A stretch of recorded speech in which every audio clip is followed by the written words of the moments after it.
একটা গুজামুল দিয়েছে, এটা কিন্তু সাংবাদিকরা তাকে প্রশ্ন করেছে প্রেস কনফারেন্সে যে হুম। আপনার আর্মসের মজুদ কমে যাচ্ছে, তো আপনি যুদ্ধ করবেন কিভাবে? বলে যে আমরা আর্মস ফ্যাক্টরি আবার শুরু করেছি, প্রস্তুত। তো একটা আর্মস ফ্যাক্টরিতে আর্মস প্রস্তুত করতেও তো সময় লাগে। এই এটা তো জন্যই কি পায় এখন না সময়? এগুলো হইতে পারে। তার আসলে অর্থনীতির উপরে চরম টান পড়েছে। আপনার হুম। সবচেয়ে বড় কথা হইলো, এখন তো আপনি ইরানকে ধরেন কেন, হিজবুল্লাহ তো আরো স্ট্রং পজিশনে দাঁড়াইছে। এবং হিজবুল্লাহ জানেন আপনার ইরানের যে ভয়ঙ্কর একটা মেরাকাবা মেসকা নামক আছে ট্যাঙ্ক, হুম। মেরাকাবা মেসকা মনে রাখবেন এটা। পৃথিবীর মধ্যে একটা সাংঘাতিক শক্তিশালী ট্যাঙ্ক, যেটা ইসরায়েল তৈরি করে রাখছে ইয়াকে আপনার হিজবুল্লাহ এবং হুতিদের ডিফেন্ড অর্থাৎ লেবাননকে কাবু করার জন্য, এই ট্যাঙ্ক গুলা যাতে তারা ল্যান্ডে সৈন্য দিয়ে মানে আর্টিলারি কোর দিয়ে আপনার লেবাননকে কন্ট্রোল করতে পারে। মেরাকাবা মেসকা ট্যাঙ্ক গুলো অত্যন্ত হুম। শক্তিশালী। এই ট্যাঙ্ক আপনার ধ্বংস করে ফেলছে। আপনার এই হিজবুল্লাহরা এই ট্যাঙ্কের উপরে আক্রমণ করেছে তো। এবং একটা ট্যাঙ্কের দাম কত, $6 মিলিয়ন এক একটা ট্যাঙ্কের দাম। এবং হুম। এক একটা ট্যাঙ্ক চালানোর জন্য 3 জন লোক দরকার, একজন ড্রাইভার, একজন ইনস্ট্রাক্টর, একজন কমান্ডার। তাইলে এইখানে প্রায় আপনি বিশ্বাস করেন 100 ট্যাঙ্ক মেরাকা হুম। বা মাস্কা মেসকা যে ট্যাঙ্ক 100 ট্যাঙ্ক ধ্বংস করেছে। তাহলে 3 জন করে লোক থাকলে 300 লোক তো এখানেই মারা গেছে। এখানেই মারা গেছে। হুম। ট্যাঙ্ক ধ্বংস করছে, যেহেতু 3 জন কি বেঁচে আছে বলেন? টমাহক ক্রুজ মানে ওদের যে ক্ষেপণাস্ত্রের কথা বলছে, যে এটাই কি শক্তিশালী ইয়ে নাকি ক্ষেপণাস্ত্র? টমাহক ক্রুজ কাদের টমাহক? এটা ইয়ের যুক্তরাষ্ট্রের। তো যুক্তরাষ্ট্রের টমাহক তো আগেই ফেস করেছে ইরান, নতুন হ্যাঁ, কিছু তো না। ইট ইজ নট এ শেষ নিউ করেছে। থিং হ্যাঁ। এক্স্যাক্টলি। আমি হুম। আপনাকে বলি, ইরানের হাতে এত ইন্টারসেপ্টর বের করেছে, এত, হুম। যে আপনি যত ধরনের ভার্সনের মিসাইল মারেন না কেন, ইরানের চেয়ে বেশি ভার্সনের মিসাইল কারো পৃথিবীর কোন রাষ্ট্রের এই মুহূর্তে নাই। সুতরাং হুম। ইরান যেই পরিমাণ মিসাইল ভার্সন তারা ইনভেন্ট করে রেখেছে, তারপরে আবার আরেকটা করেছে, এইগুলার ইন্টারসেপ্টিং ক্যাপাসিটিও অনেক অনেক ধরনের ইন্টারসেপ্টরও আবিষ্কার করেছে, সাথে সাথে তৈরি করে রেখেছে। সুতরাং আপনি টমাহক বলেন আর অন্য যে কোনো অ্যান্টি ব্যালিস্টিক মিসাইল বলেন, Iran is absolutely capable to defend it hmm. And to hmm. Hmm. Spoil it by their interceptors. আচ্ছা, এটা কোনো সমস্যা না। হুতিরা কতটা ইয়ে করতে পারে? হুতিরাও কি ইয়ের মতো মানে কি বলে আহ, আপনার হিজবুল্লাহদের মতো এত শক্তিশালী না। হিজবুল্লাহদের তবে মতো? হ্যাঁ। হ্যাঁ, হিজবুল্লাহদের মতো এত শক্তিশালী না, আমি বুঝতে পেরেছি আপনার প্রশ্নটা। কিন্তু হিজবুল্লাহ বলতে হুতিরা রকেট লঞ্চারে উস্তাদে রকেট হুম। লঞ্চিং করতেছে মারাত্মক ইসরায়েলের উপরে।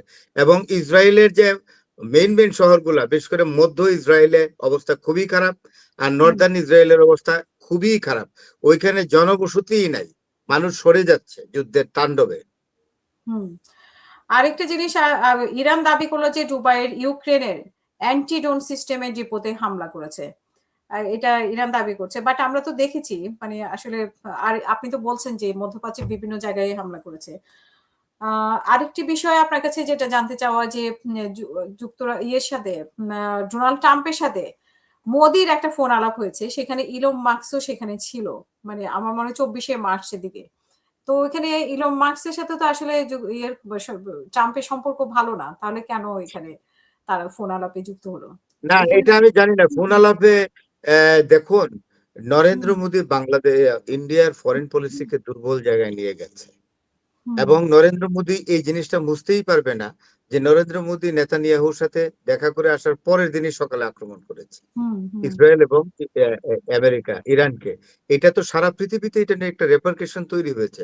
আপনার হুম। গেথার্থে একটু বলি, একটা হুম। টক শো দেখলাম আপনার ইয়াতে ইন্ডিয়ার, সেখানে রাজদীপ সরদেশাই আর আরেকজন ভদ্রমহিলা সাংবাদিক খুব উচ্চমানের, নামটা আমি ঠিক এই মুহূর্তে কি দেবী বললো।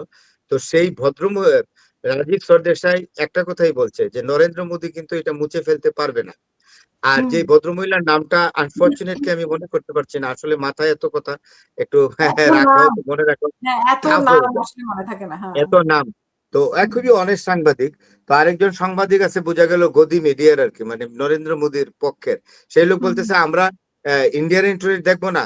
তখন ওই ভদ্রমহিলা কথাটা কেড়ে নিয়ে বলল যে আপনি ভারতের ইন্টারনেট দেখবেন, তার অর্থ এই নয় যে ভারতের ভাবমূর্তিকে নষ্ট করে।